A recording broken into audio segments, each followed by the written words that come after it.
Terrible, terrible demise. But, I don't feel too bad about it.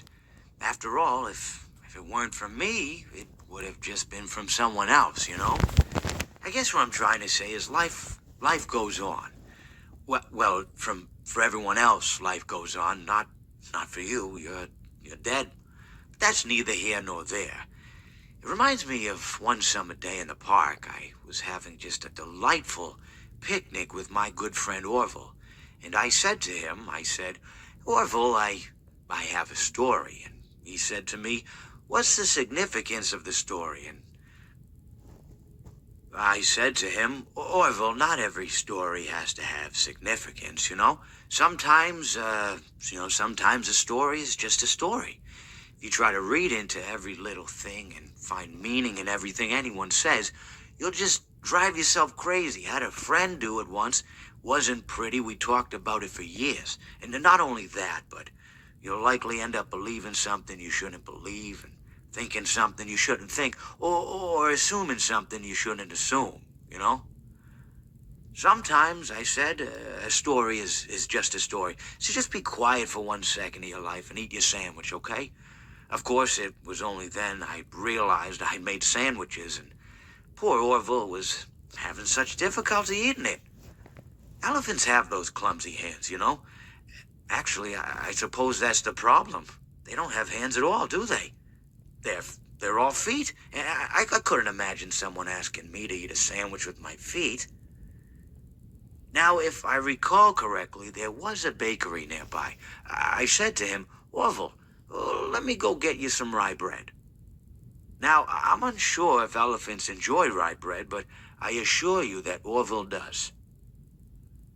Now, this was on a Tuesday, which was good because rye bread was always fresh on Tuesday. They made sourdough bread on Monday and threw it out Wednesday, or rather, they sold it at a discount for people wanting to feed the ducks, and then probably at the end of the day, finally, they threw it all out. I don't recall. I do remember a man who would bring his son to the bakery every Wednesday and then go feed the ducks. He would buy all of the sourdough bread. Of course, you're not supposed to feed the ducks sourdough bread at all. It swells up in their stomach and then they all die. At least that's what I've heard.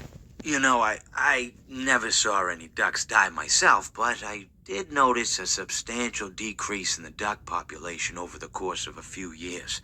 I just never thought to stop the man and tell him that he was killing the ducks by feeding them sourdough bread. And if you want my opinion on the matter, and I told Orville this as well, if you want to feed ducks, or birds, or any kind for that matter, it's best to buy seed.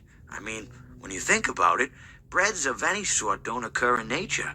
They don't grow on trees or spring up from the bushes. I don't think birds know what to do with bread. What was I saying?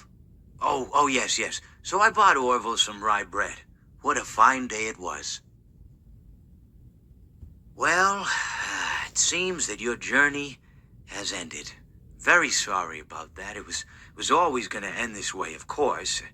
If it weren't by me, it would have just been by some other, terrible thing. Just, you could not imagine how terrible it would be.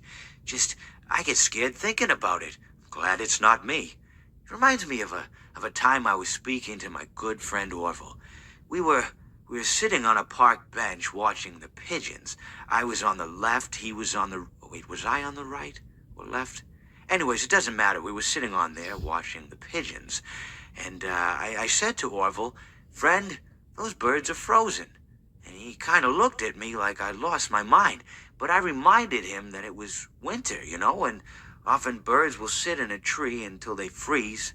And then they sort of fall to the ground until the sun warms up and they can, move around again. So I said to Orville, you might as well save those breadcrumbs until the birds thaw, because they can't very well enjoy them in the condition they're in. To which he asked what I meant, and asking what condition the crumbs should be in before he threw them to the birds, assuming that I meant the birds couldn't enjoy the breadcrumbs in the condition that the crumbs were in, when in fact I had meant the birds could not enjoy them in the condition that the birds were in, considering that the birds were frozen. So he took a moment and then threw his last handful onto the ground. I said to him, Orville, Why did you throw the breadcrumbs to the birds when I just told you they're frozen?